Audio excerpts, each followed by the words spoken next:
지으시고 여전히 다스리는 창조주 하나님을 우리는 믿습니다. 이 시간 함께 모여 우리를 원하시는 사랑의 하나님을 예배합니다.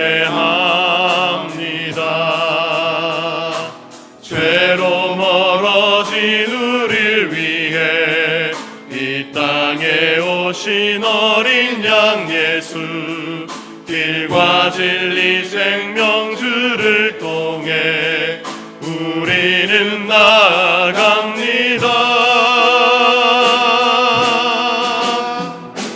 마음의 노래를 들으시는 주님, 두려움에서 지금 일어나 사랑으로 오라 하시네. 우리의 약함을 잘 아시는 주님, 늘 우리와 동행하시며 참 기쁨과 소망 주시는 주를 예배합니다.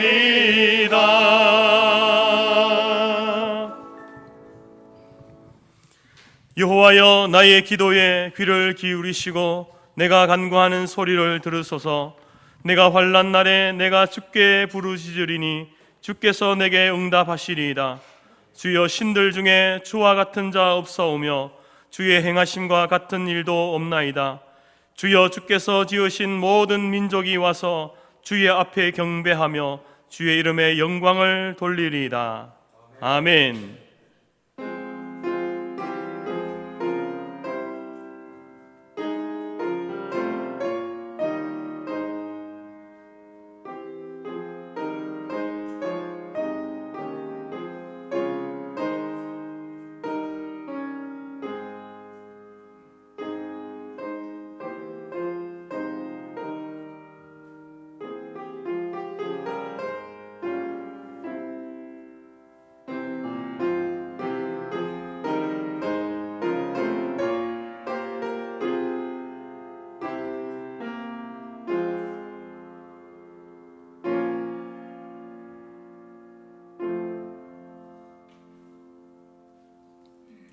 찬송가 34장입니다.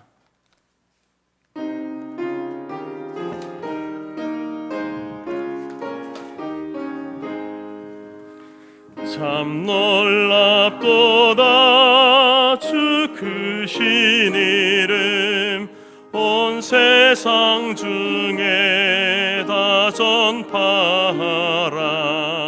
주 예수 이 세상 다스리시니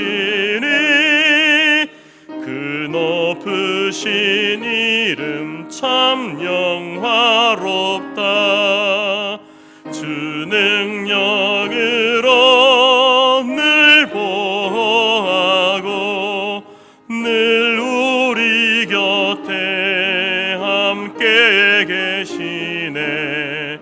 그 보좌 앞에서 큰 무리 모여 구속하신 주를 찬양하리라. 저 보좌 위에 앉으신 주께 큰 소리 높여 영광 돌리세. 저 천군 천사들 그 보좌 앞에 다 머리 숙여서 경배하리네.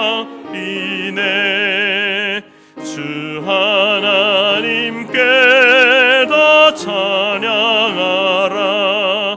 영광과 권능 지혜와 존귀 저 천사와 함께 주께 돌리고 그 영원한 사랑 다 감사하세. 아멘.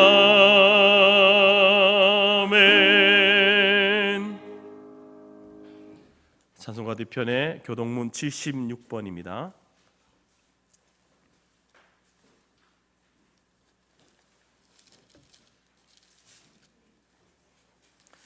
교동문 76번 요한복음 1장입니다. 태초에 말씀이 계시니라. 이 말씀이 하나님과 함께 계셨으니 그가 태초에 하나님과 함께 계셨고 만물이 그로 말미암아 지은 바 되었으니 그 안에 생명이 있었으니 이 생명은 사람들의 빛이라. 참빛 곧 세상에 와서 각 사람에게 비추는 빛이 있었으니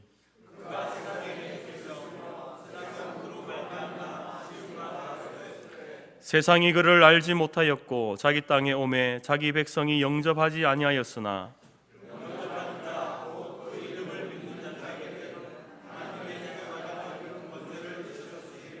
이는 혈통으로나 육정으로나 사람의 뜻으로 나지 아니하고 말씀이 육신이 되어 우리 가운데 거하심에 우리가 그의 영광을 보니 아버지의 독생자의 영광이요 은혜와 진리가 충만하더라. 아멘. 우리 함께 사도신경으로 우리의 신앙을 고백합니다. 나는 전능하신 아버지 하나님 천지의 창조주를 믿습니다. 나는 그의 유일하신 아들 우리 주 예수 그리스도를 믿습니다. 그는 성령으로 잉태되어 동정녀 마리아에게서 나시고 본디오 빌라도에게 고난을 받아 십자가에 못 박혀 죽으시고 장사된 지 사흘 만에 죽은 자 가운데서 다시 살아나셨으며 하늘에 오르시어 전능하신 아버지 하나님 우편에 앉아 계시다가 거기로부터 살아있는 자와 죽은 자를 심판하러 오심이다. 나는 성령을 믿으며 거룩한 공교회와 성도의 교제와 죄를 용서받는 것과 몸의 부활과 영생을 믿습니다. 아멘. 자리에 앉으시겠습니다. 370장입니다.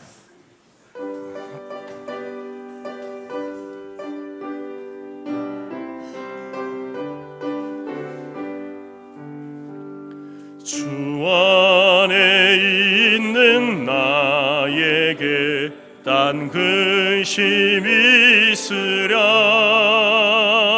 십자가 밑에 나아가 내 짐을 풀었네. 주님을 찬송하면서 할렐루야 할렐루야. 내 앞길 멀고 험해도 나 주님만 따라가리. 그 두려움이 변하여 내 기도 되었고 전날의 한숨 변하여 내 노래 되었네. 주님을 찬송하면서 할렐루야 할렐루야. 내 앞길 멀고 험해도 나 주님만 따라가리. 내 주는 자비하셔서 늘 함께 계시고 내 궁핍함을 아시고 늘 채워주시네. 주님을 찬송하면서 할렐루야 할렐루야.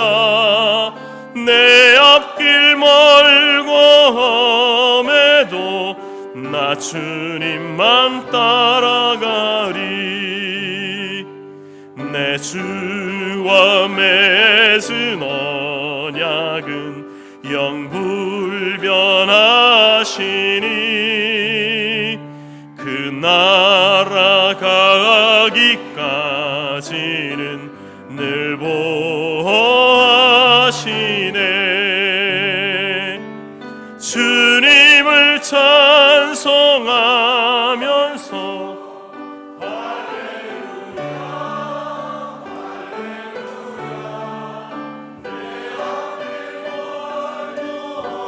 오늘도 나 주님만 따라가리.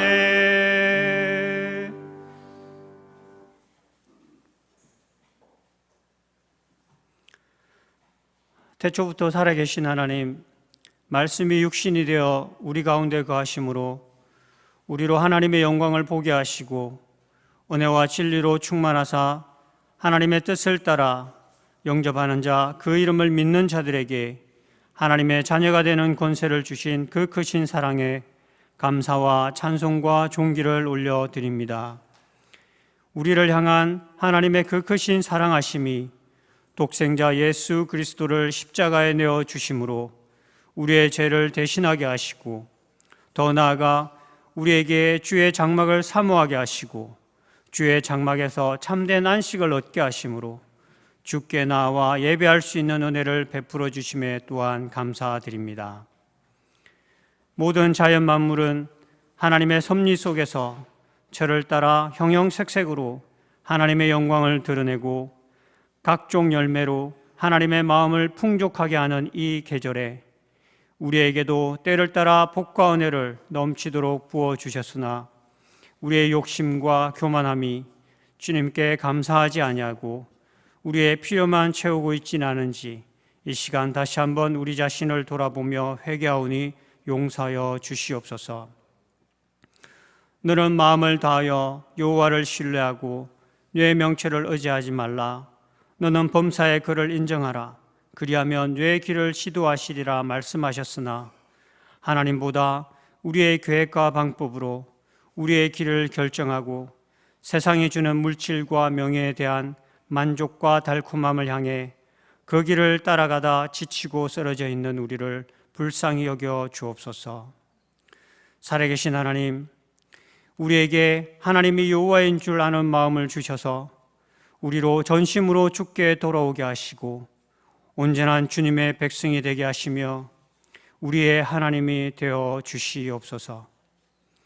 우리 눈에 아무 증거도 보이지 아니하고 귀에 아무 소리도 들리지 않는다 할지라도 주의 약속의 말씀을 붙들고 앞으로 나아가는 인생 되도록 인도하여 주시옵소서. 주님의 말씀이 우리 마음밭에 잘 심겨져 우리 삶 속에서 싹을 틔우고 꽃을 피워 30배, 60배, 100배의 결실을 맺도록 은혜를 부어 주시옵소서. 주님과 함께 한 걸음 한 걸음 걸어온 이 인생길 가운데 특별히 영육으로 고통 가운데 있는 성도님들을 기억하여 주옵소서. 주님과 함께 했던 그 복된 시간들을 되돌아보게 하시고 주님을 얼마나 사랑했는지 다시 기억나게 하시며 주님으로 말미암아 새 힘을 얻도록 도와주시옵소서.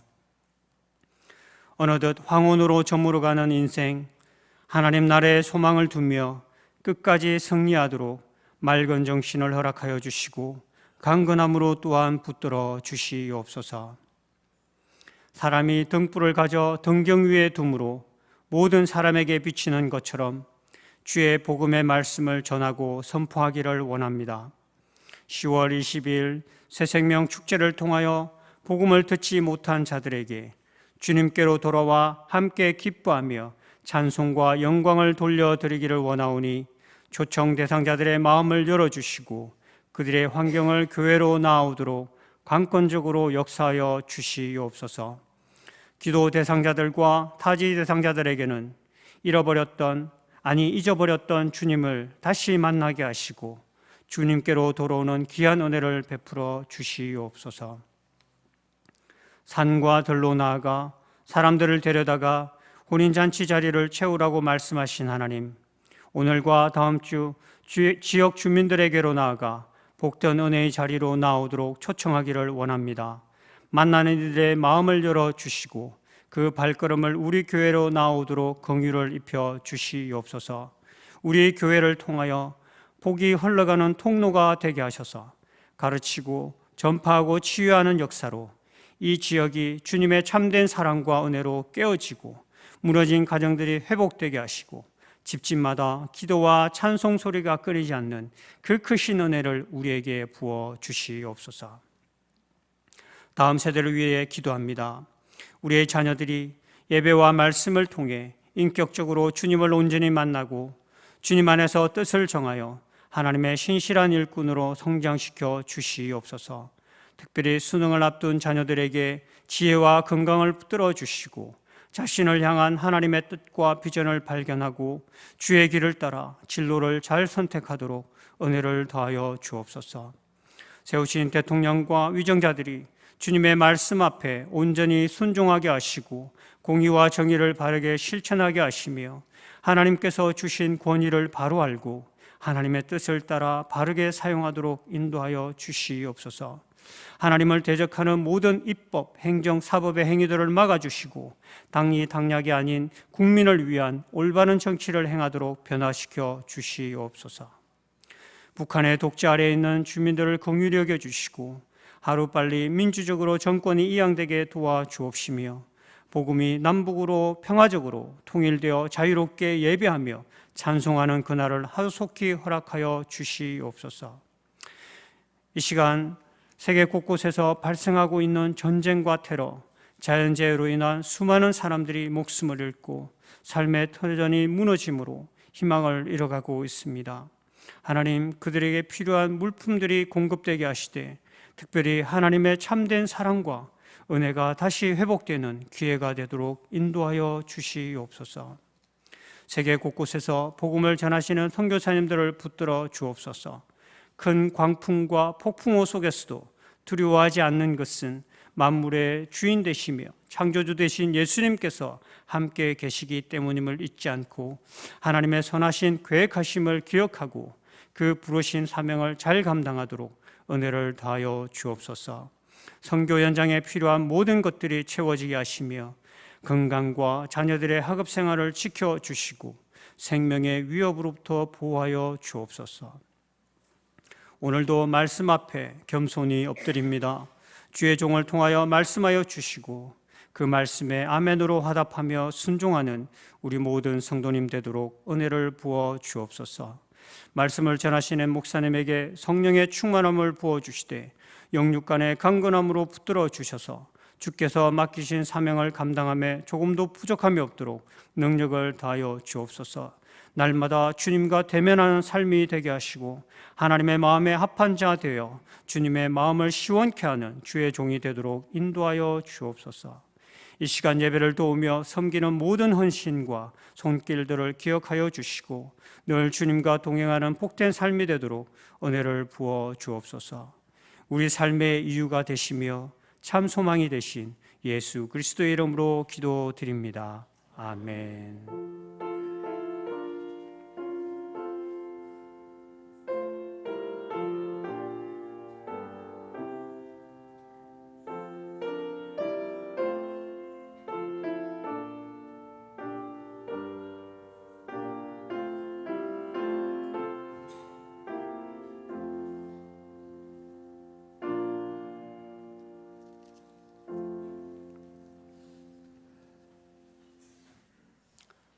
교회 소식 전해드리겠습니다. 사랑하고 축복합니다.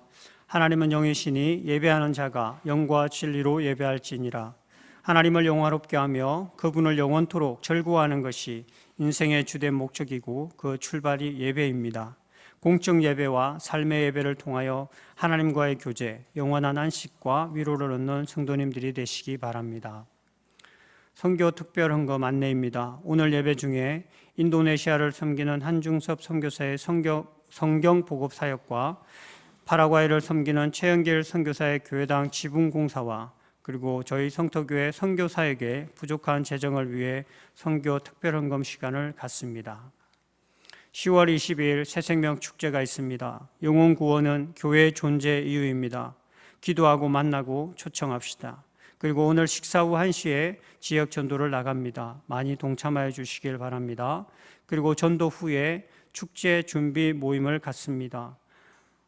예배팀장, 새가족팀장, 주방팀장, 방송팀장, 차량팀장, 권사회장, 장로회장께서는 참석 부탁드리겠습니다. 새가족 정착 및 양전달식이 있습니다. 송광순 권사께서 인도하신 강종옥 성도께서 그동안 새가족 7주 과정 공부를 마쳐 오늘 교회 정식 회원으로 환영하는 시간을 갖습니다. 서울로의 목회자 가족 수양회가 10월 17일부터 20일까지 하나 리조트에서 갖습니다. 그리 시냇가로 가라라는 말씀으로 수양회를 가집니다. 안식의 시간이 될 수 있도록 기도 부탁드립니다. 감사합니다. 먼저 지난 윤경수 권사님의 부친 되시는 고 윤지연님의 장례를 하나님의 은혜 가운데 잘 마침으로 인하여 윤경수 권사님 가정에서 점심시간에 떡을 공개합니다. 성도들의 위로가 함께 있기를 부탁드립니다. 도겸수 선교사님의 선교 편지가 와 있습니다. 참고하시고 기도 많이 부탁드립니다. 감사합니다.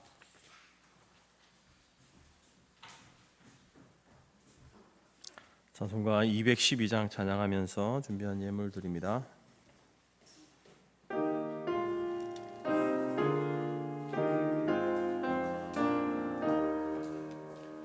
겸손히 주를 섬길 때 괴로운 일이 많으나 구주여 내게 힘 주사 잘 감당하게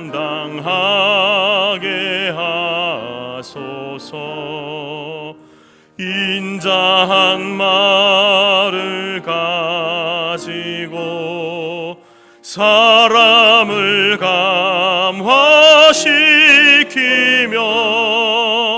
갈 길을 잃은 무리를 잘 인도하게 하소서. 구주의 귀한 인내를 깨달아 알게 하시고 굳건한 믿음 주셔서 늘 승리하게 하소서. 장래의 영광 비추사 소망이 되게 하시고 구주와 함께 살면서 참 평강 얻게 하소서.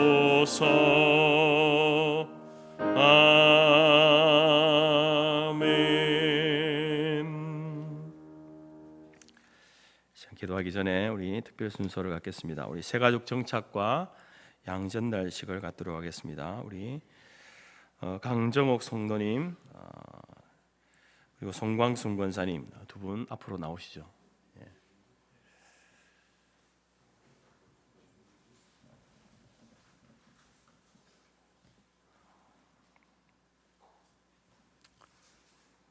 두 분은 이제 학창 시절부터 친구였죠.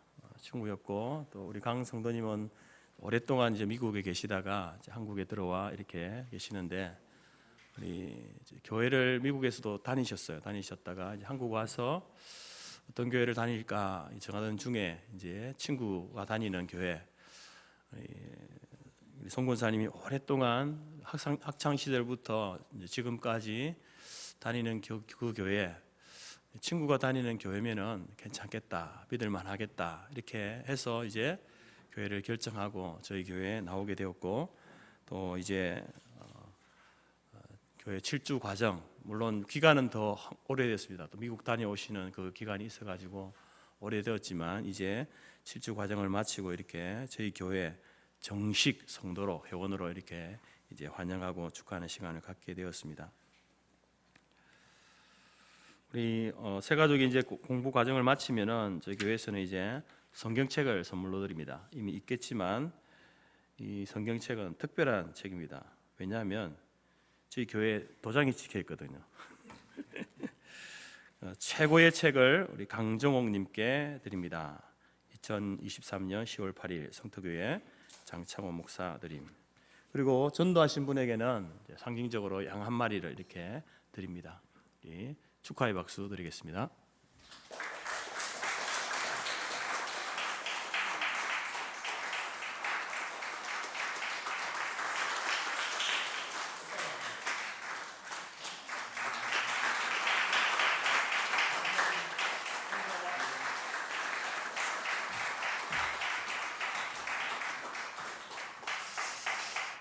좋은 친구 관계가 또 신앙의 동지로 이렇게 되어져서 너무 감사합니다. 기도하겠습니다. 하나님 아버지 감사합니다. 하나님께서 우리에게 무한한 특별한 사랑을 베푸셔서 우리를 택하시고 또 하나님을 예배하는 이 자리로 우리를 불러주시니 감사합니다. 세상 사람들은 이것이 거추장스러운 것이라고 아무것도 아니라고 이야기하지만 우리가 하나님을 알아가면 알아갈수록 이러한 자리에 내가 있다는 것이 얼마나 큰 놀라운 은혜이고 특권인지 깨닫게 됩니다. 하나님, 일상적인 이러한 우리의 삶으로 인하여서 하나님 앞에 감사함으로 나아가는 저희들이 될 수 있도록 인도하여 주옵소서. 오늘 이 자리에 또 하나님 옆에 나오면서 주의 성도들이 귀한 예물을 올려드렸습니다. 하나님, 그 예물의 많고 적음이 중요한 것이 아니라 그 속에 과연 하나님을 사랑하는 마음과 하나님을 신뢰하는 마음과 또 하나님의 것을 하나님께로 드리는 그러한 신앙 고백이 담겨 있는지 다시 한번 우리 자신을 돌아보게 하시고 그러한 마음으로 하나님 앞에 귀한 예물을 드리는 주의 성도들이 되게 하시고 또 그 예물을 하나님이 기뻐 받으시며 주의 나라와 복음을 위해서 쓰임받는 이 물질들 우리의 인생이 될 수 있도록 하나님 복 내려 주옵소서. 오늘 특별히 또 친구가 다니는 교회에 나와서 이제 공부 과정을 마치고 또 교회 정식 회원으로 등록하게 된 우리 강정옥 성도님, 오랜 미국의 생활을 이제 접고 또 한국에서 고국에서 이렇게 생활하던 가운데에 저희 교회를 만나게 하시고 함께 신앙생활을 하게 된 것 너무나 감사합니다. 그가 만났던 그 하나님, 또 그가 경험했던 그리스도인의 그 삶이 또 우리 성토교회를 통하여서 아름답게 간증되게 하시고 다시 한번 회복되게 하셔서 하나님 주님 앞에서는 그날까지 아버지 하나님의 자녀로 백성으로 귀한 주의 성도로 살아갈 수 있는 은혜를 내려 주옵소서. 미국에 있는 자녀들, 가정 또 손자 손녀들 하나님 붙드시고 또 그곳에서 믿음의 생활, 신앙생활 잘 감당하여서 믿음의 유업을 이어가는 복된 가정이 될 수 있도록 인도하여 주옵소서. 우리 모두도 주께서 우리에게 명령하신 귀한 복음 전도의 사명 감당하게 하시고 나를 통하여서 하나님이 구원하시고 인도하시는 그 영혼이 우리 교회에 한 사람 두 사람 생기는 놀라운 기쁨을 누릴 수 있도록 10월 22일을 축복하시고 그날 가운데 많은 생명들이 나와서 주의 복음을 듣고 다시 한번 제2의 인생을 살아갈 수 있는 귀한 장소가 될 수 있도록 복 내려 주옵소서. 우리 장로님 간구한 그 모든 기도, 간절한 소원 하나님이 들으시고 응답하여 주시고 우리 할렐루야 장년제 찬양을 기뻐 받아 주옵소서. 감사드리며 예수님의 이름으로 기도드립니다. 아멘.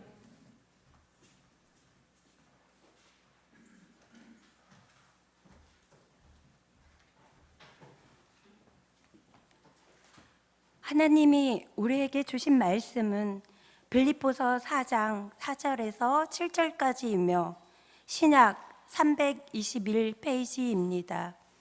앞 화면에도 있습니다. 주 안에서 항상 기뻐하라. 내가 다시 말하노니 기뻐하라. 너희 간용을 모든 사람에게 알게 하라. 주께서 가까우시니라. 아무것도 염려하지 말고 다만 모든 일에 기도와 간구로 너희 구할 것을 감사함으로 하나님께 아뢰라. 그리하면 모든 지각에 뛰어난 하나님이 평강이 그리스도 예수 안에서 너희 마음과 생각을 지키시니리라. 아멘.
제가 교회 생활하면서 또 목회자로 일하면서 가장 안타까운 그러한 모습을 본 분이 있습니다. 개인적으로 보면은 정말 신실하고 또 열심히 있고 일도 잘합니다. 그분이 무슨 일을 하게 되면 뭐 뒤이어서 손댈 필요가 없이 일도 말끔하게 이렇게 잘 처리하는 분입니다. 근데 이제 그동안 자기가 쌓아온 이 모든 것들을 한순간에 이렇게 무너뜨려 버리는 그러한 경우들을 자주 봤습니다. 순간의 감정을 이기지 못해서 말로 행동으로 정말 공들여 쌓은 탑을 무너뜨려 버리는 그러한 순간들이었습니다. 여러분, 우리의 신앙도 그렇고 우리의 삶도 쌓는 것은 오랜 시간이 걸리고 힘이 듭니다. 그렇지만 그것을 무너뜨리는 데는요, 한순간이면은 그것이 무너지는 모습들을 보게 됩니다. 그래서 우리는 지금까지 쌓아온 것을 이제는 잘 지켜가야 됩니다. 인내하면서 끝까지 주님 앞에 설 때까지 우리의 신앙이든지 삶이든지 그것을 지켜가야 하는 것입니다. 그래서 우리는 사람과의 관계 속에서 다시 안 볼 사람처럼 그렇게 행동해서는 안 됩니다. 그렇게 상처 주는 말을 해서도 안 되고요. 나중에 천국 가서 어떻게 보려고 그럽니까? 나 부끄러워서 어떻게 보려고 그러는지 모르겠습니다. 그렇기 때문에 우리는 우리의 입술에 재갈을 물려야 됩니다. 우리의 손과 발에도, 우리의 마음에도, 행동에도 재갈을 물려야 하는 것이죠. 그래서 지혜자는 이렇게 말하죠. 무릇 지킬 만한 것 중에 네 마음을 지켜라. 마음을 지킨다는 게 참 쉽지 않은 일 같습니다. 우리의 마음을 지키기 위해서 저는 그래서 어떤 면에서는 우리가 가면을 쓰고 살아야 된다. 가면을 잘 쓰고 살아야 됩니다. 요즘 유튜브를 보게 되면 이 짤로 나오는 게 있지 않습니까? 그 중에 그 이찬수 목사님, 분당 우리 교회입니까? 목사님의 그 설교 내용 가운데에 저도 공감이 가는 게 자기는 지금까지 목사로 있으면서 잘 숨겨왔다는 거예요. 잘 숨겨왔다. 안 들키고, 성도들한테 안 들키고, 자기의 연약함과 자기의 죄성 이러한 것들을 안 들키고 잘 지켜왔다. 그러니까 여러분도 잘 지키십시오. 이렇게 하더라고요. 저도 공감하는 내용입니다. 목사라고 해서 여러분 실수가 없고 연약함이 없겠습니까? 목사는 죄를 안 짓겠습니까? 그렇게 보이는 이유는 잘 숨겨왔기 때문에 그렇습니다. 하나님 앞에 갈 때까지 잘 숨겨야 됩니다. 근데 그냥 숨기는 것에만 우리가 머무는 것이 아니라 이제 우리가 이 성경 말씀이 우리에게 주는 성도로서 어떻게 해야 그것을 잘 숨겨낼 수 있는가? 하나님이 주신 가면을 쓰고 우리가 그것을 지켜내고 살아내야 되는데, 그래서 이제 우리가 이 빌립보 말씀을 통해서 사도 바울이 지난주에 3가지 권면을 주지 않습니까? 어떤 어려움이 있어도 흔들림 없이 주 안에 굳게 서야 한다. 그리고 또 그 문제의 핵심의 당사자였던 유오디아와 순두개에게 주 안에서 같은 마음을 품어라. 서로 섬기고 겸손의 마음을 가져야 된다.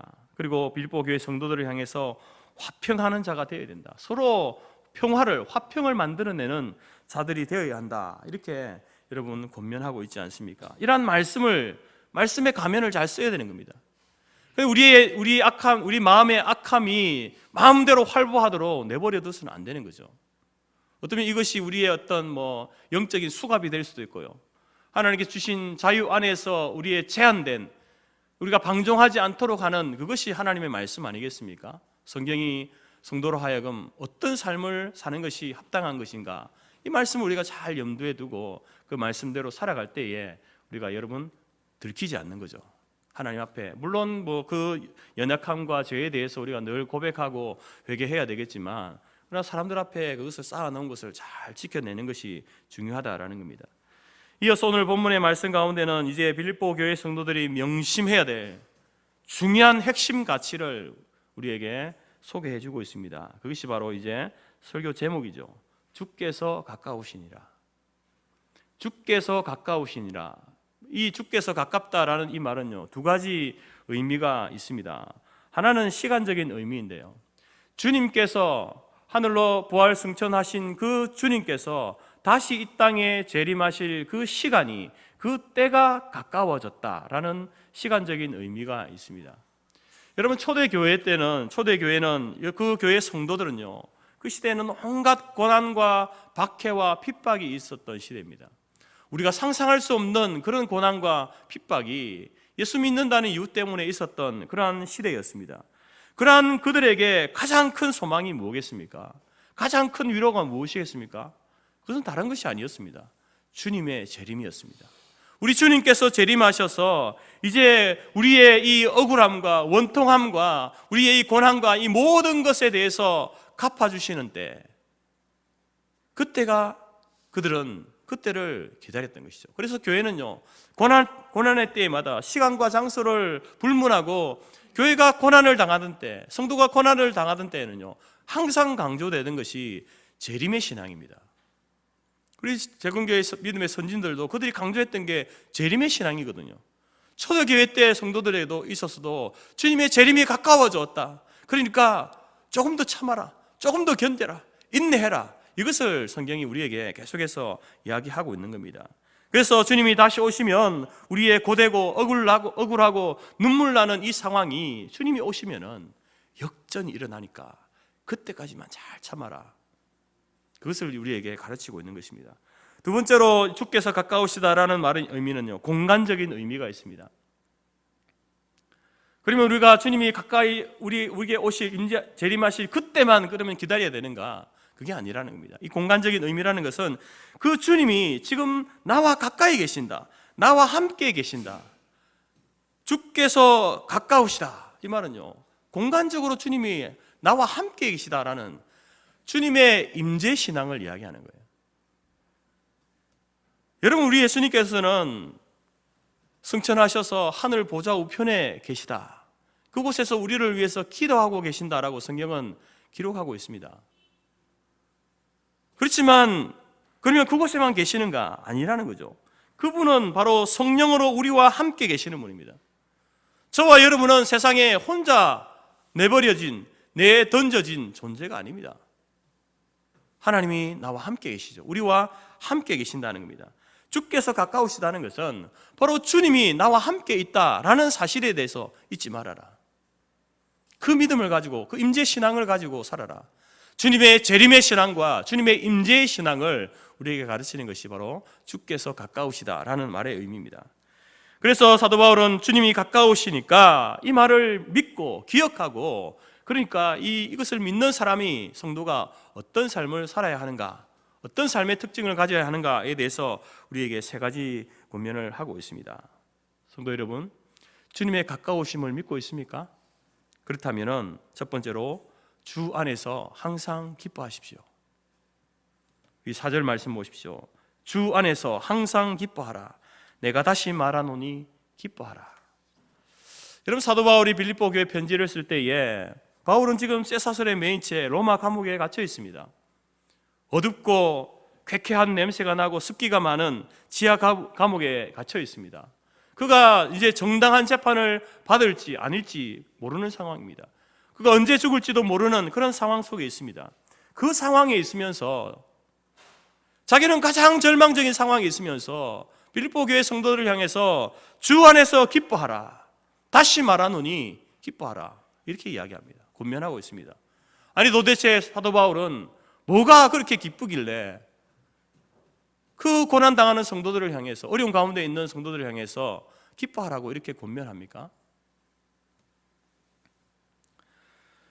어떤 유럽 사람이 미국을 여행하는 중에 이제 주일이 되어서 교회를 가야 되겠는데 어디 교회를 가야 될지 모르겠는 거예요. 그래서 이제 길을 나서니까 이 교통 정리를 하는 경찰이 있는 겁니다. 그래 경찰에게 물어봤습니다. 내가 교회를 가고자 하는데 어디 교회를 가면 좋겠습니까? 교회를 좀 알려주십시오 라고 하니까 손짓사람에서 저쪽으로 가라고 이렇게 이야기하는 겁니다.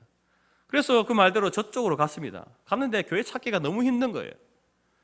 그래서 어렵게 교회당을 찾아서 이제 교회 안에 들어가서 예배를 드리고, 예배를 다 마치고 나서 이제 다시 나옵니다. 나오는데 또 길거리로 나오니까 그 경찰이 그대로 있는 겁니다. 그래서 물었습니다. 아까 당신이 나한테 교회를 소개해줘서 그 교회를 갔는데, 아니 찾기도 힘든 그 교회를 왜 나한테 소개시켜줬냐라고 이렇게 물으니까 그 경찰이 이렇게 이야기하죠. 저도 그 교회에 대해서 잘 모릅니다. 하지만 내가 이곳에서 늘 교통정리를 하면서 서 있는데 그쪽에서 나오는 사람들의 얼굴을 보니까 항상 얼굴이 밝더라고요.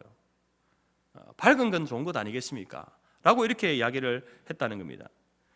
여러분, 사람의 얼굴이 밝다는 건 그 속에 그 안에 있는 기쁨이 밖으로 흘러나오는 모습 아니겠습니까? 여러분, 사도 바울이 기뻐하라라고 하는 것은요, 이 그리스도인의 기쁨은 단순히 얼굴의 문제가 아닙니다. 그들의 상황의 문제가 아닙니다. 믿음의 문제입니다. 그 안에 무엇을 믿고 있느냐, 무엇을 소망하고 있느냐, 그것에 따라서 여러분 그 얼굴이 밝기도 하고 어둡기도 한 것이죠. 바로 사도 바울이 기뻐하라고 하는 것은 그 믿음이 그 주님의 그 재림의 신앙과 임재에 대한 그 믿음이 상황을 뛰어넘어서 항상 기뻐할 수 있는 이유가 되기 때문에 기뻐하라고 하는 겁니다. 여러분, 바울이 지금 상황이 무엇이 그렇게 기쁜 상황입니까? 무엇이 그렇게 즐거운 상황입니까? 최악의 상황 아니겠습니까? 근데 그가 바라보고 소망하는 것은 자기의 현재의 상황이 처지가 아닌 겁니다. 뭘 바라보고 있습니까? 주께서 가까우시다. 이걸 바라보고 있는 거예요. 주님의 재림이 가까이 왔다라는 사실을 바라보고 있는 거죠. 주님께서 이 감옥 안에 나와 함께 계시다, 그것을 바라보고 있는 거예요. 그렇기 때문에 사도 바울은 그 상황 속에서도 기뻐할 수 있는 것입니다. 바울은 환경 때문에 기뻐하지 않습니다. 바울은요, 물론 바울을 돕는 많은, 위로해주는 많은 사람들이 있었지만 그 사람들 때문에 기뻐하는 것도 아닙니다. 바울이 기뻐할 수 있었던 것은 바로 주님의 심판의 때가 가까워져 오고 있다. 사람들이 나를 향해서 비방하고 비난하고 나를 지금 감옥에 가두고 죽이려고 하지만 이 심판은 참된 심판이 아니다. 주님이 오시면은 나에 대해서 정당하게 심판하시고 대우하실 것이 때가 오기 때문에 그때를 바라보면서 기뻐하고 있는 겁니다. 또한 뿐만 아니라 자기가 감옥에 홀로 외롭게 내던져진 그런 존재가 아니라 나와 함께 주님이 이 감옥에 함께 계시다. 그래서 바울은요, 주 안에서 항상 기뻐할 수 있었던 겁니다. 여러분, 구약에도 이런 동일한 인물이 있습니다. 하박국이라는 선지자인데요, 그는 이렇게 이야기합니다.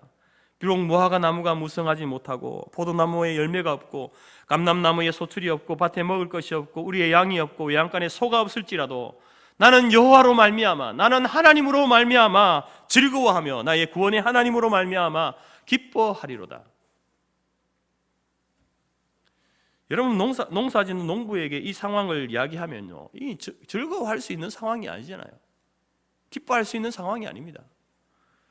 근데 하박국은 이런 비유를 들면서 나는 내게 아무것도 없어도, 먹을 것이 없어도, 소출이 없어도 나는 여호와 하나님 한 분, 그 하나님이 나와 함께 계시다는 그 사실, 그 하나만으로도 나는 기뻐할 수 있다, 즐거워할 수 있다. 여러분, 하나님을 영원토록 즐거워하는 것이 인간의 존재의 이유입니다. 소위 이러면 다 일본이 가르치는 거잖아요. 이 기쁨은, 이 즐거움은요, 상황 때문에 오는 게 아니라는 겁니다. 하나님이 내게 많은 것을 주셔서 하나님을 기뻐하는 게 아니고 그냥 하나님 존재 자체를 기뻐하는 거예요. 그 하나님이 나의 하나님 되심, 그 하나님이 나와 함께 하심, 그 자체를 기뻐하고 즐거워하라는 겁니다. 상황은 어떻게 해도 상관없는 겁니다. 최악의 상황일지라도 그 하나님 때문에 기뻐하겠다. 그게 하박국의 고백 아닙니까? 오늘 사도 바울이 그것 때문에 기뻐하라고 이야기하는 겁니다.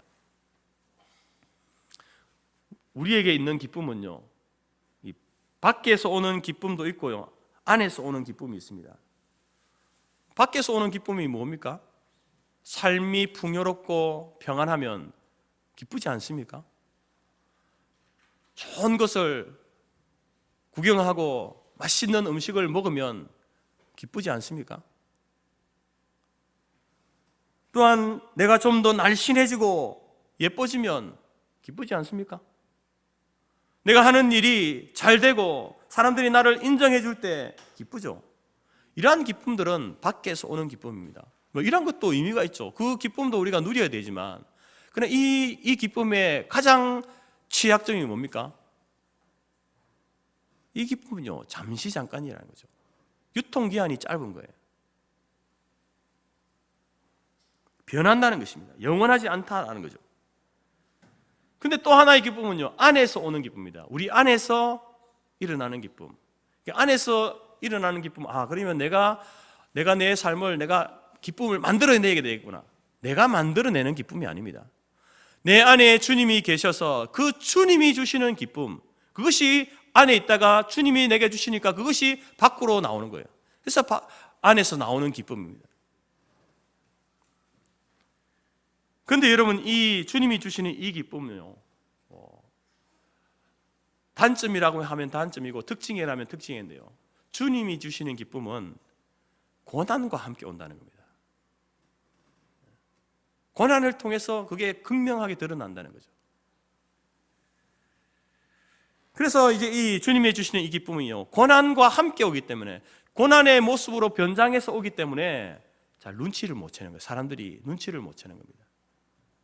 받아들이기가 힘든 거죠. 아니, 이게 기쁘면 그냥 기쁜 거지, 뭐 고난과 함께 오는 기쁨이 그 뭐냐, 왜 하나님 왜 이렇게 괴팍하신 분이냐, 이렇게 생각한다는 겁니다. 근데 여러분, 오늘 바울이 기뻐하라, 내가 여호와 하나님으로 말미암아 기뻐하리로다, 이 기쁨은요, 바로 이 기쁨을 이야기하는 겁니다. 여러분, 주께서 가까우시다, 주의 재림은요 어떻게 일어나는 일입니까? 주님이 고난 받으시고 죽으셔야만 되는 일이죠. 고난의 과정과 죽음의 과정을 거쳐야만 주님이 가까우시다, 주님의 재림과 주님의 임재의 그 기쁨을 갖게 되는 거죠. 얻게 된다는 것입니다. 그래서 여러분, 오늘 주 안에서 기뻐하라, 그리스도인의 기쁨은요, 환경 때문에 기뻐하는 게 아닙니다. 사람 때문에 기뻐하는 게 아니라는 겁니다. 내 안에 계신 주님으로 말미암아 기뻐하는 거죠. 그분이 주시는 그 소망 때문에 기뻐하는 겁니다. 그렇기 때문에 항상 기뻐할 수 있는 거죠. 모든 상황 속에서 기뻐할 수 있다라는 겁니다. 오늘 4장 4절 후반부에 뭐라고 합니까? 여러분, 이 빌립보 이 편지를요, 기쁨의 편지라고 이렇게 별명을 짓습니다. 1장에 시작하면서 기뻐하라 이렇게 이야기하거든요. 오늘 4장 4절에서도 뭐라고 합니까?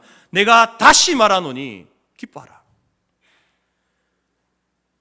여러분, 이 명령에 우리가 순종해서 우리 모두가 여러분 주 안에서 주님 때문에 기뻐하는 저와 여러분이 될 수 있기를 바랍니다. 내가 다시 말하노니 기뻐하라 할 때요, 내가 말한다 할 때 이 말은요, 미래입니다. 나는 계속해서 너희들에게 이 말을 할 거야. 기뻐하라. 내 상황이 지금 나는 죽음의 상황이고, 심지어 나중에 내가 죽을지라도 내 죽음을 통해서 너희들에게 말한다. 기뻐하라.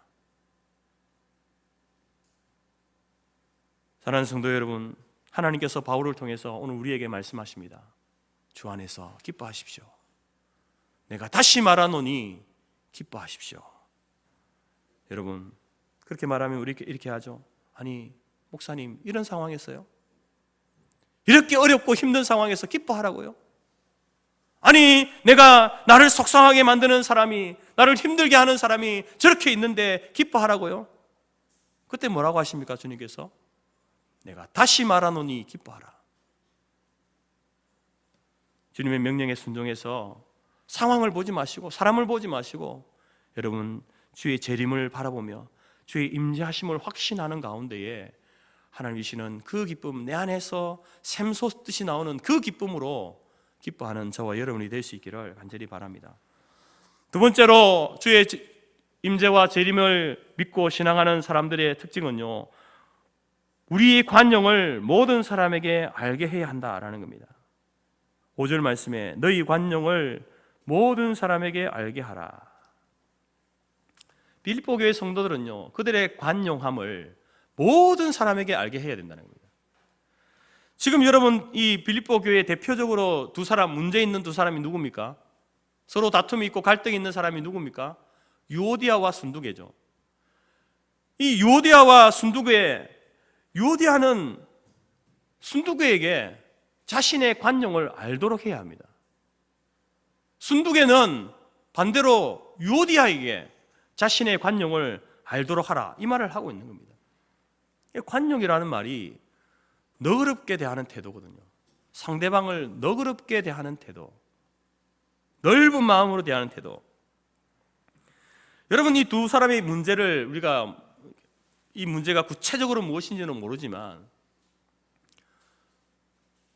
오늘 성경은, 바울은 이것에 대해서 누가 문제야? 유오디아가 좀 더 문제야? 아니, 순두계가 좀 더 문제야? 이걸 이야기하지 않습니다. 따지지 않습니다. 누가 잘했는지 누가 잘못했는지를 따지지 않죠. 그런데 우리는 이러한 상황이 생기면요, 항상 뭘 따집니까? 네가 좀 더 잘못했어. 나보다 좀 더 잘못했어. 뭐 나도 뭐 잘한 건 없지만 네가 더 잘못했어. 이렇게 자꾸 잘못을 따지는 거죠. 그렇게 해서는 문제가 해결 안 되거든요. 바울이 그걸 아는 겁니다. 그래서 이 두 사람의 문제가 뭔지, 누가 잘했는지 잘못했는지를 이야기하지 않고 유오디아는 순두개에게 관용을 보여라. 순두개도 너도 유오디아에게 관용을 보여라. 둘 다 틀렸을 수 있다. 둘 다 잘못될 수 있다. 그럴지라도 네가 먼저 상대방에게 관용함을 보여라. 그럴 때에 서로 다투거나 원망하거나 시비하거나 하는 일이 생기지 않는다는 겁니다.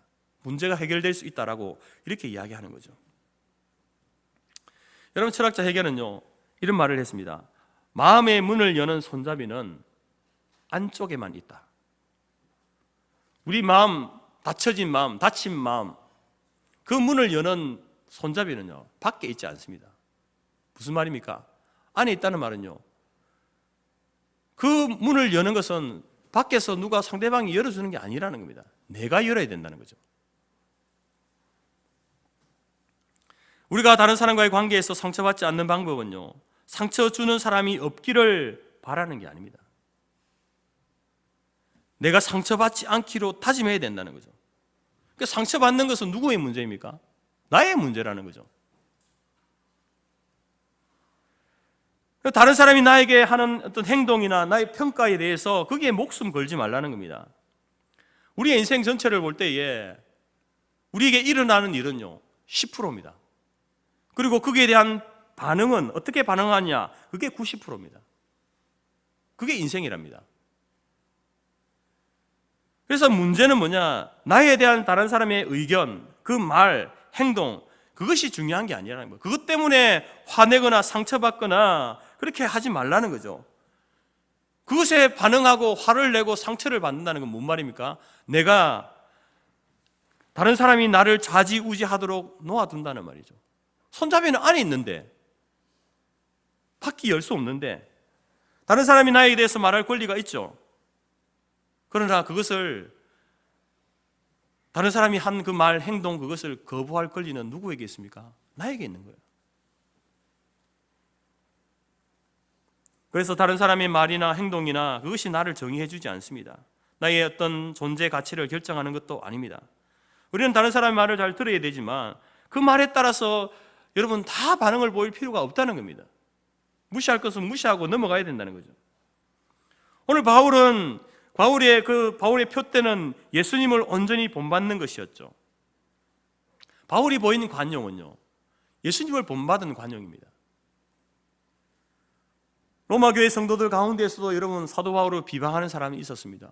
사도 바울을 이렇게 추앙하고 칭찬하고 위에서 기도하고 위로하고 이렇게 해도 부족한데, 근데 로마 교회 성도들 가운데 바울을 비방하는 사람이 있었죠. 그렇지만 바울은 기뻐했습니다. 그들을 용납했죠. 왜요? 그럴지라도 복음이 전파되는 것이니까 그것으로 인해서 기뻐했다는 겁니다. 빌립보 교회 안에 두 사람 유오디아와 순두개 말씀을 일으키고 교회를 분열케 하는 그러한 상황 가운데 있지만, 바울은 그럼에도 불구하고 그들이 바울 자신과 함께 복음을 위해 힘썼던 것을 기억하면서 빌립보 교회 성도들에게 화목할 것을 이렇게 말하고 있지 않습니까? 그것은 바로 바울이 예수님의 관용을 본받은 것이죠. 닮은 것입니다. 이처럼 바울이 예수님의 관용을 본받은 것처럼 오늘 빌립보 교회 성도들도, 우리들도 예수님의 관용을 본받아야 합니다. 나의 관용을 모든 사람이 알게 하라. 저 사람만 빼놓고 다 관용한 게 아니라 모든 사람에게 다 관용할 수 있도록 하는 것, 대상을 제한하지 않습니다. 모든 사람에게 관용케 하는 것, 대하는 것, 그게 예수님을 본받는 삶이라는 거예요. 예수님께서 여러분 산상설교에서 이렇게 말씀하시죠. 오른뺨을 치는 자에게 왼편도 돌려대고 속옷을 가지리는 자에게 겉옷도 주고 억지로 오리를 가게 하는 자에는 십리를 동행해라. 이게 바로 여러분 모든 사람에게 관용으로 대하는 사람의 모습입니다. 예수님께서 이것을 우리에게 명령하시잖아요. 왜 이렇게 해야 됩니까? 아니, 내가 힘들고 어렵고 한데 왜 그것을 이런 식으로 반응해야 되는가? 상대방이 오른뺨 치면 나도 오른뺨 치고 억지로 가자 하면 그것을 거부하고 거절하고 이렇게 해야 되는데 왜 주님께서는 이렇게 하실까? 왜 그렇게 해야 됩니까? 왜 성도는 이렇게 살아야 됩니까? 사도 바울은 이야기합니다. 주께서 가까우시기 때문에 그렇다. 주님 때문에 그렇다는 겁니다. 사람들이 나를 이렇게 판단하는 것이 아니라 주님께서 오셔서 나를 판단하고 평가할 것이기 때문에 끝까지 지켜내야 한다. 이것을 이야기하는 겁니다. 주님이 다시 오실 때가 멀지 않고 가깝다. 주님은 멀리 계시지 않고 내 안에 나와 함께 계신다. 이 두 가지 사실을 잊어버리면요, 바로 그 사람은 다투고 원망하고 시비를 일삼게 된다는 겁니다. 사랑하는 성도 여러분, 우리 모두는 예수님에게서 1만 달란트 빚을 탕감받은 사람입니다. 예수님의 관용을 경험한 사람이에요. 그 관용을 가지고 있는 사람이에요. 그 관용을 가지고 이제 우리도 나에게 100데나리온 빚진 자를 탕감하여 주어서 여러분의 관용을 모든 사람이 알도록 하시기 바랍니다. 그것이 여러분 주의 가까우심을 믿는 그 재림의 신앙과 임재의 신앙을 가지고 있는 사람의 삶의 특징인 것을 꼭 기억하시기 바랍니다. 세 번째로 이제 주의 가까우심을 믿는 자들은요, 삶의 특징은 우리 구할 것을 감사함으로 하나님께 아뢰어야 된다라는 거죠. 우리 6절 말씀 다 같이 한번 읽겠습니다. 시작. 아무것도 염려하지 말고 다만 모든 일에 기도와 간구로 너희 구할 것을 감사함으로 하나님께 아뢰라. 여러분, 여기서 아무것도 염려하지 말아라. 이 염려라는 말의 그 원래 뜻이 뭐냐면요, 물어 뜯는다는 말입니다. 물어 뜯는다. 목을 졸라 질식시킨다라는 뜻입니다. 아프리카 이거 사자가 이제 그 먹이 사냥할 때에 딱 웅크리고 있다가 뛰어가 가지고 사슴이 어디를 뭡니까? 목을 물죠. 목을 물어 뜯습니다. 목을 물어 가지고 질식시키죠. 물어 뜯습니다. 그 의미가요, 염려라는 말이에요. 그리고 우리가 염려한다는 것은 자기 자신의 목을 물어 뜯는, 자기 자신의 숨쉬지 못하도록 하는 그러한 죄악이 되는 거예요. 하나님의 불신앙이 되는 겁니다. 염려한다는 거예요. 그래서 사도 바울은요, 아무것도 염려하지 말아라. 목사님이 여러분 아무것도 염려하지 마십시오 이렇게 이야기하면, 목사님 또 세상 모르는 소리 하신다. 교회 안에만 살다 보니까 세상이 어떻게 얼마나 힘들게 돌아가고 있는데 그런 소리, 천진난만한 소리를 하시나, 이렇게 이야기하시죠. 세상 살다 보면 염려거리들이 얼마나 많이 일어납니까? 지난 한 주간 동안 여러분 아무 염려 없이 그렇게 살았습니까? 아니지 않습니까? 염려거리가 많습니다. 근데 여러분, 염려거리와 염려는 다른 겁니다. 우리는 염려거리와 염려를 구별할 줄 알아야 됩니다. 사도 바울을 보십시오. 복음을 전하다가 감옥에 갇혔습니다. 인권이 있던 시대가 아니잖아요. 변호사를 대주고 이게 없습니다. 자기 스스로가 변호해야 되는, 폭력이 자행되던, 말 한마디에 목숨이 왔다 갔다 하는 그런 상황에 있습니다. 두렵고 어두운 소망이 없는 곳에 있습니다. 언제 죽을지 모르는 상황에 있습니다. 얼마나 염려가 되겠습니까? 염려거리가 한 트럭 이상이 아니겠습니까? 빌보 교회는 바울을 위해서 선교비도 보내고 기도하면서 후원해 주었던 그러한 동력자 교회였습니다. 그런데 그 바울이 감옥에 갇혔다는 소식을 듣게 됩니다. 빌보 교회는 얼마나 염려거리가 되겠습니까? 그런데 바울은요, 염려하지 말라고, 염려하지 말아라. 염려거리 가지고, 지금 내 상황이 염려되는 상황이고 당신들이 볼 때도 내가 염려스러운 상황이지만 그 염려스러운 그 상황을 가지고 염려하지 말고 뭐 하라고 합니까? 염려하지 말고 기도하라. 그 염려거리 가지고 염려하지 말고 기도의 자리로 나가라. 기도하라고 이야기하는 겁니다. 여러분, 사람이 염려하면요 아무것도 못합니다. 염려하기 시작하면요 모든 것을 쉽게 포기하고 의욕을 잃게 되는 거예요. 삶의 의욕을 잃었습니까? 그럼 내가 정말 심각하게 염려하는 문제가 있기 때문에 그래요. 근데 우리 주님께서 뭐라고 합니까? 아무것도 염려하지 말아라. 염려거리는 누구에게나 있을 수 있습니다. 그러나 그 염려거리에 대해서 내가 염려할 것인가 아니면 염려하지 않을 것인가, 누가 선택하는 겁니까? 내가 선택하는 거거든요. 베드로전서 5장 7절에 너희 염려를 다 주께 맡기라. 염려를 어떻게 하랍니까? 성경은 염려거리 있으면 염려하라 이렇게 말하지 않습니다. 염려거리를 주님께 맡겨라. 이는 그가 너희를 돌보심이라.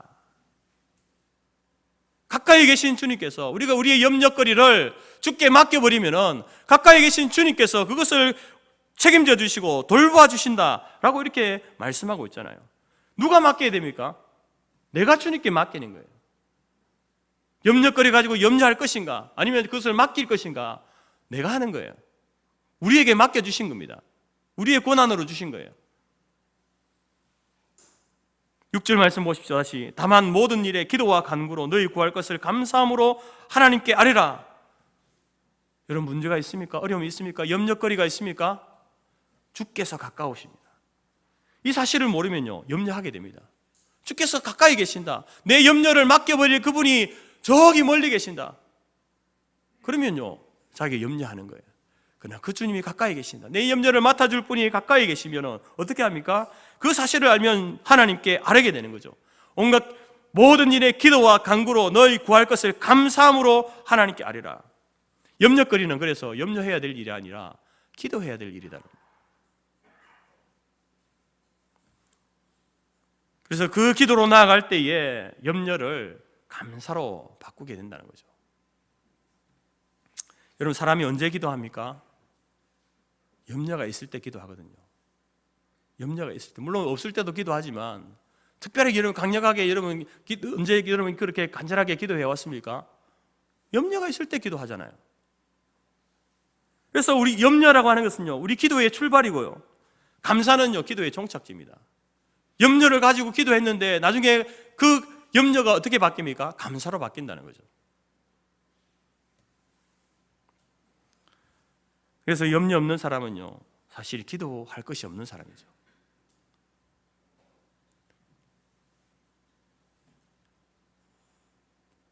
그래서 우리 가운데 나는 하루 걸러 염려, 걱정, 근심거리 안 일어나는 적이 없다. 여러분, 그러면 감사해야 합니다. 많은 기도의 제목들, 재료들을 가졌기 때문에 그렇습니다. 물론 뭐 염려가 많다고 해서 그럼 감사가 많냐? 그 염려가 곧바로 이렇게 뭐 감사로 바뀌느냐? 그렇지 않습니다. 기도의 배틀에 넣고 짜야 여러분 감사의 옷감이 나오는 거죠. 고통의 시간이 지나야 전날의 한숨이 변하여 노래가 되는 겁니다. 예수님께서 베세다 광야에서 오병이어 가지고 어린아이 먹어도 배부르지 않을 그 양의 것을 가지고 5,000명을 먹여야 하는 그러한 순간에, 그때 예수님께서 먼저 하나님께 감사하신 이후에 기적을 베푸십니다. 나사로가 죽어서 그 무덤 앞에 갔을 때에 먼저 하나님께 감사한 후에 죽은 나사로를 살리시잖아요. 여러분, 하나님께서는 우리에게도 감당치 못할 시험을 주지 않습니다. 여러분의 염려거리 감당할 수 있는 거예요. 이겨낼 수 있습니다. 견뎌낼 수 있는 겁니다.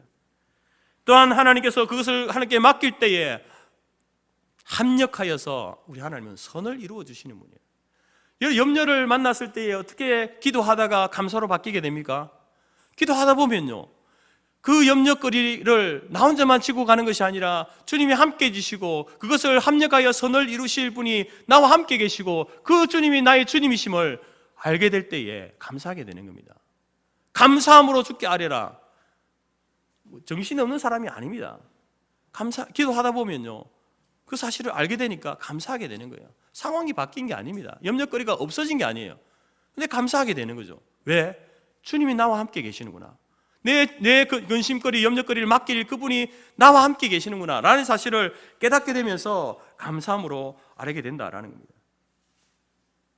그렇게 될 때에 어떻게 됩니까? 4장 7절 보십시오. 그리하면 모든 지각에 뛰어난 하나님의 평강이 그리스도 예수 안에서 너희 마음과 생각을 지키시리라. 그리하면 뭡니까? 뭘 그리하면입니까? 염려거리를 그들의 구할 것을 감사함으로 하나님께 아뢰면, 그렇게 하면 뭐 한다고요? 하나님이 우리에게 주실 선물이 있다.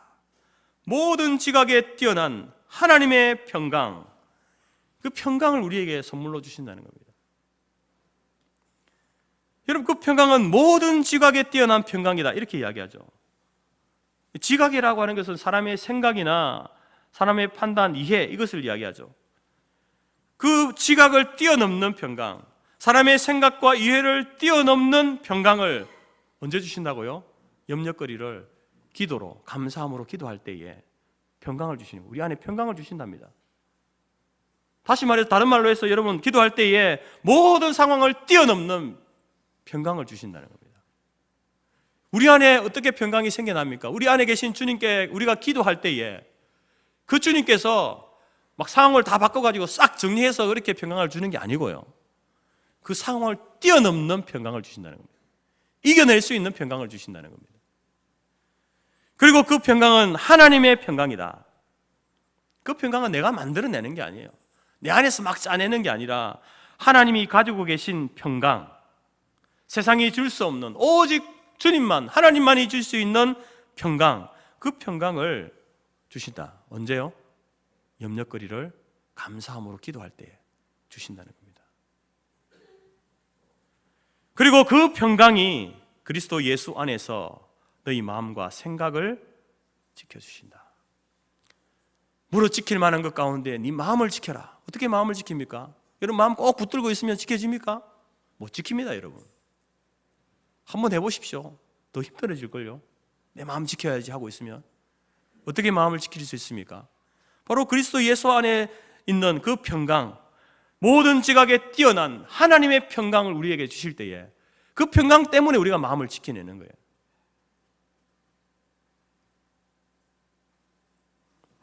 여러분 가운데 어려운 일이 있습니까? 힘든 일이 있습니까? 염려하지 마십시오.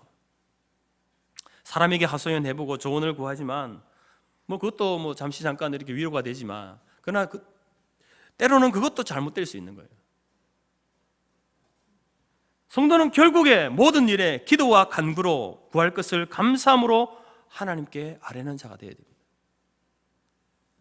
그때 여러분, 모든 지각에 뛰어난 하나님의 평강이, 모든 상황을 뛰어넘는 하나님 안에 있는 평강을 나에게 주셔서 그 평강으로 인하여서 내가 내 마음과 생각을 지키게 되는 성도로서 여러분, 마땅한 삶을 보이게 되는 그런 삶을 살게 된다는 겁니다.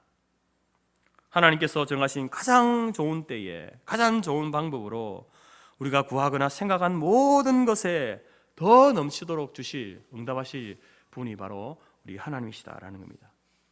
사랑하는 성도 여러분, 주의 가까우심을 믿고 소망하고 있습니까? 주님의 재림이 더욱더 가까워져 왔다. 오늘보다 내일이 주님의 재림이 더 가까워지는 날이다. 그 소망 가운데 살고 있습니까? 그 주님이 먼 훗날에 오실 분이 아니라 지금 나와 함께 계시는 분이다.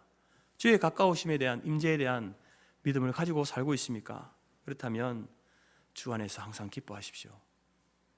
그리고 여러분의 관용을 모든 사람에게 알게 하십시오. 그리고 구할 것을 감사함으로 하나님께 아뢰시기 바랍니다. 그러면 하나님께서 모든 지각에 뛰어난 하나님의 평강이 그리스도 예수 안에서 여러분의 마음과 생각을 지키는 놀라운 은혜를 경험하게 될 줄로 믿습니다. 믿음의 싸움, 이 싸움에서 승리할 수 있는 힘은 우리 안에 있지 않습니다.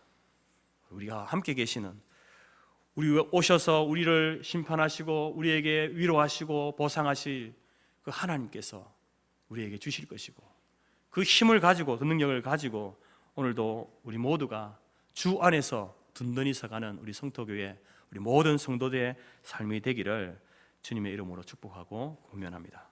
기도하겠습니다. 하나님 아버지, 감사합니다. 오늘 주께서 가까우시니라. 주님의 재림의 신앙과 임재의 믿음으로 살아가는 우리가 모든 상황 가운데 항상 기뻐해야 하고, 내가 억울하고 상처받고 안타까운 일을 당했다 할지라도 나의 관용을 모든 사람에게 알게 해야 하며, 또한 우리의 구할 것을 염려로 끝내는 것이 아니라 하나님 앞에 감사함으로 아뢰을 때에, 기도할 때에 모든 지각에 뛰어난 하나님의 평강이 그리스도 예수 안에서 나의 마음과 생각과 몸 모든 것을 지켜내실 줄 믿고, 하나님 이 믿음과 이 신앙 가운데 살기를 원합니다.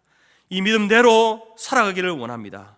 하나님 우리를 도우시고 인도하여 주시고, 한 주간도 이 재림의 신앙과 임재의 신앙으로 한 주간도 승리하는, 주 안에서 든든히 서가는 우리 성토교회와 모든 성도들이 될 수 있도록 인도하여 주옵소서. 예수님의 이름으로 기도드립니다. 아멘. 찬송가 179장.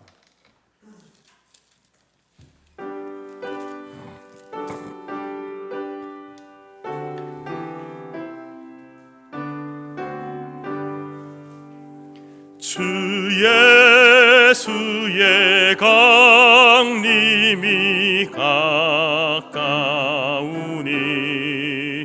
저 천국을 얻을 자 회개하라.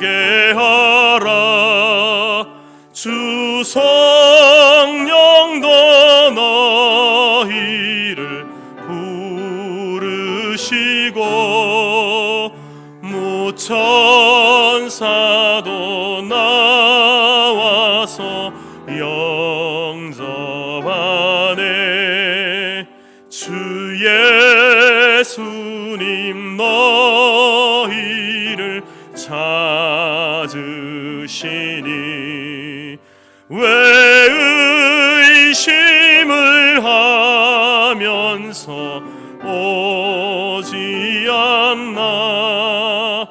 온 세상 죄 담당한 어린 양은 죄 많은 자 불러서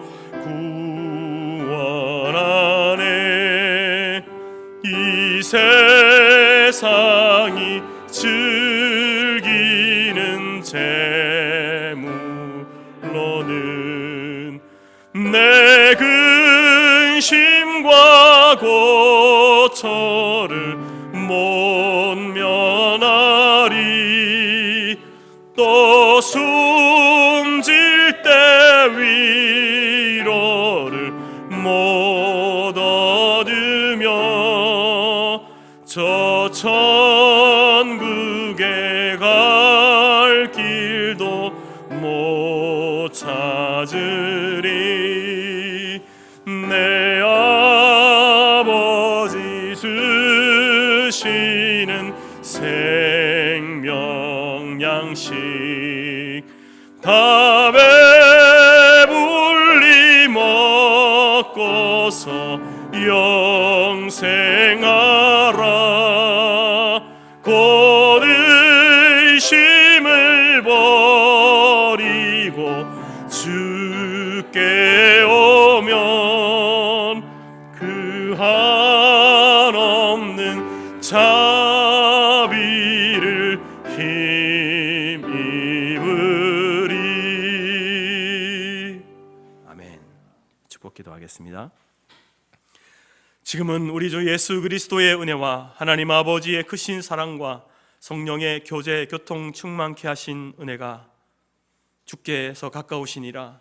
주의 재림의 신앙과 임재의 확신으로 항상 기뻐하며 우리의 관용을 모든 사람에게 알게 하고 모든 염려거리들을 감사함으로 하나님 앞에 기도하여서 하나님의 평강을 우리에게 주심으로 말미암아 그 평강으로 우리의 마음과 생각을 지켜가기로 마음에 소원하고 작정하는 모든 주의 성도들 머리 위에와 그들의 가정과 기업과 자녀와 우리가 속한 성도교회와 재건재단 위에 지금부터 영원토록 함께 있을지어다.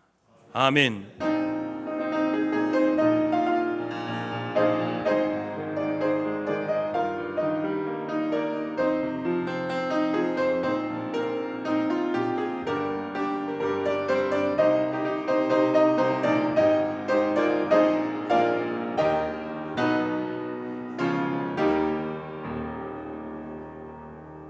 한 주간도 이 말씀 붙들고 승리하시기 바랍니다. 예배를 마쳤습니다.